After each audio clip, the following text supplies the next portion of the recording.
नागर, ये दरअसल पीडीए को एड्रेस करने की कोशिश भी है क्या? भाई एक तरफ तो 40 विधायक आपके ब्राह्मण बिदके हुए हैं, परेशान हैं, ब्राह्मणों को प्रतिनिधित्व नहीं मिलता, अन्याय हो रहा है, अत्याचार हो रहा है। प्रधानमंत्री कल आए, ब्राह्मणों की बात किए बगैर चले गए। अंबेडकर याद थे, सुहेलदेव याद थे और निषाद राज याद थे। PDA is the biggest challenge for NDA. Garima ji, एक तो ये कि हल्का सा मुझे दिक्कत है, आंकड़े गलत आ रहे हैं। जाट 4% दिखा दिए जो 9% के करीब हैं, और गुर्जर भी करीब करीब उतने ही हैं। तो हल्का सा जो भी टीम है आपकी उस पर, खैर एनीवे उस पर मैं उसको दुरुस्त करा लेती हूँ। पीडीए का भाई जाट चाहे 4% हो पीडीए का या 10% हो, जाट चाहे 1% भी हो, उतना ही ताकतवर है। बताइए। हाँ नहीं, पर अन्याय नहीं होना चाहिए, झूठे हमारी जो चीजें छिपाई नहीं जानी चाहिए। खैर एनीवे उस पे आते हैं जो काम की बात है।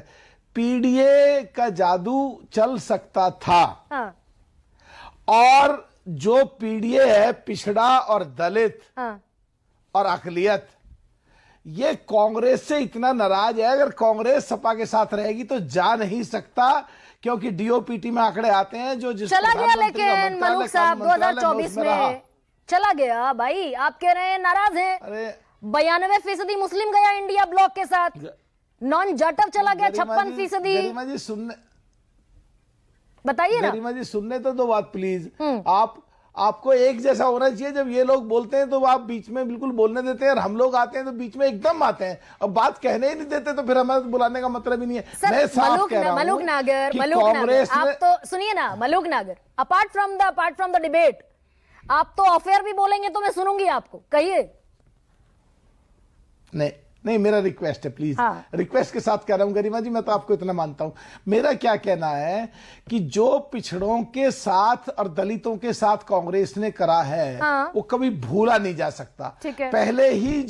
पहले ही शुरू में ही 1946 में आजादी के समय जब प्रधानमंत्री बन रहे थे, पटेल की कितनी वोट आई, नेहरू जी की कितनी वोट आई, 2 नेहरू जी की थी, 13 पटेल की थी, प्रधानमंत्री उनको बना दिया। पिछड़ों के साथ धोखा। चौधरी चरण सिंह 3 महीने कुर्सी से उतार दिए, पिछड़ों के साथ धोखा। बाबा अंबेडकर साहब को चुनाव हरवाया, दलितों के साथ धोखा। डीओपीटी में 12%, 8%, 7% सारी सीटें खाली पड़ी रहती थी पिछड़ों की और दलितों की। अभी भी 60-70% चुनाव हराया मलूक नागर। हालांकि मैं डेविएट कभी होती नहीं हूं सबसे बड़ा सवाल में, लेकिन आप इतने बड़े प्रबुद्ध आदमी कह रहे हैं अंबेडकर को चुनाव हरवा दिया। किसने हरवाया अंबेडकर को चुनाव? कांग्रेस के ने उनके प्राइवेट सेक्रेटरी को, जिसका दूध का बिजनेस था, बम्बा अंबेडकर साहब के खिलाफ चुनाव लड़वाया, उनको चुनाव हराया। और जो कॉन्स्टिट्यूट असेंबली की स्पीचेज हैं गरिमा जी, उनकी स्टडी करवा लो, हमेशा तलखी दिखी है बाबा अंबेडकर साहब के, नेहरू जी। कांग्रेस ने अगर चुनाव लड़ा अंबेडकर के खिलाफ, चलिए एक फैक्ट आप भी फिर क्रॉस चेक करा लीजिए, कांग्रेस ने अंबेडकर के खिलाफ चुनाव लड़ा तो राम राज्य परिषद ने भी अंबेडकर के खिलाफ चुनाव लड़ा। ये राम राज्य परिषद बाद में जनसंघ में शामिल हो गई, और जितने वोट मिले थे राम राज्य परिषद को, उतने ही वोट से अंबेडकर हारे। ये तो बाद की बात है ना जी। जब चुनाव लड़ रहे थे, जब क्या चौधरी चरण सिंह जी को चुनाव की बात है 1952 की, जिसमें आप कहते हैं अंबेडकर के खिलाफ कांग्रेस ने खड़ा कर दिया उम्मीदवार। राम राज्य परिषद को किसने खड़ा किया? बाद में जनसंघ में शामिल हो गया, वो बीजेपी बन गई बाद में।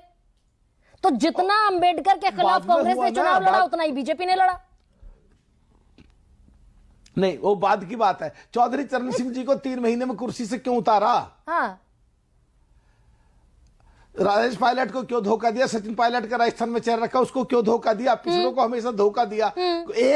इतनी सारी, अच्छा सारी बात सुनते हैं। आज 90% की बात हो रही है पीडीए की, पिछड़े, दलित, अकलियत। अच्छा, अगर आंकड़े निकालने 1947 से और 1952 से और अब तक कांग्रेस ने पिछड़ों के कितने मिनिस्टर बनाए, कितने एमपी बनाए, कितने एमएलए बनाए, कितने प्रदेशों के अध्यक्ष बनाए, कितने चीफ मिनिस्टर बनाए, पिछड़ों को और दलितों को दिया क्या कुछ? 600 किलोमीटर पाकिस्तान और हिंदुस्तान की बाउंड्री पे 69,000 शिक्षकों की भर्ती में, अब मैं गंभीर सवाल पूछ लेती हूँ मलूक साहब, ये जो 69,000 शिक्षक भर्ती में आरक्षण घोटाला हुआ, इलाहाबाद हाईकोर्ट ने कहा कि आरक्षण की नियमावली का इस्तेमाल नहीं हुआ। 3 महीने में नई मेरिट लिस्ट निकालो, 27% ओबीसी को आरक्षण मिलना था, मिला 3.86%। इसका जिम्मेदार कौन है?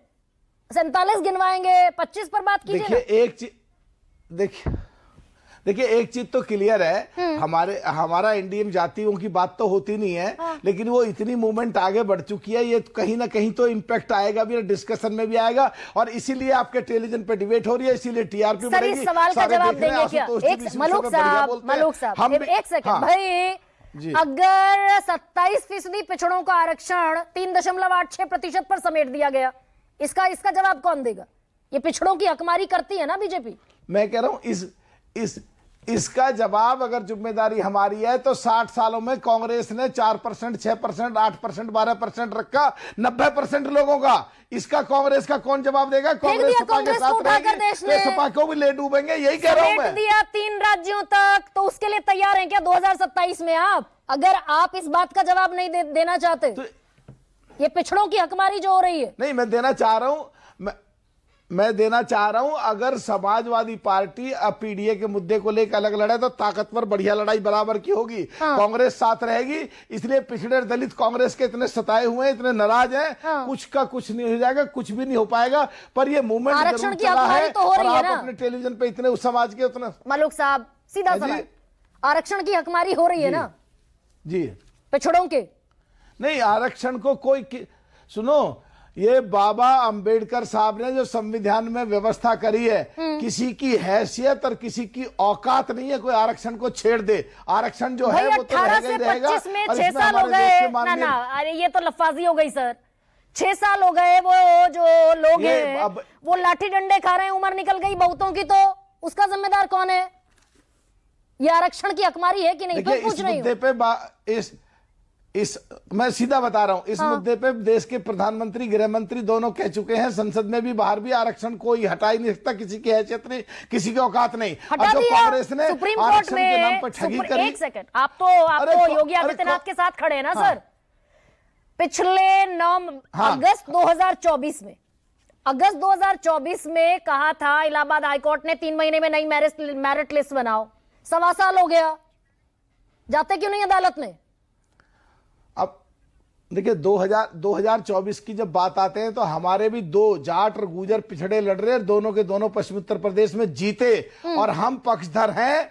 आरक्षण के खिलाफ कोई भी काम करेगा गलत तो हमें कहनी पड़ेगी कि इसको टच मत करो। देश के प्रधानमंत्री, देश के गृह मंत्री कह चुके हैं। टच हो रहा है क्या इस पर? नहीं आ रहे। 3 सवाल मैंने आपसे पूछे। अच्छा मलूक साहब एक सेकंड, ठीक है, ओके, मैंने 2-3 सवाल आपसे पूछे। भाई विपक्ष जो कहे, विपक्ष को साइड हटा दो, अलग कर दो। इलाहाबाद हाईकोर्ट ने कहा आरक्षण की हकमारी हुई, 6 साल बीत गए, 1.25 साल इलाहाबाद हाईकोर्ट के वर्डिक्ट को बीत गया कि नई मेरिट लिस्ट बनाओ, आरक्षण के नियमों का पालन करो। उत्तर प्रदेश सरकार एक बार जाकर खड़ी नहीं हुई सुप्रीम कोर्ट में, इस सवाल का जवाब नहीं है। अब लेकिन प्रोफेसर रतन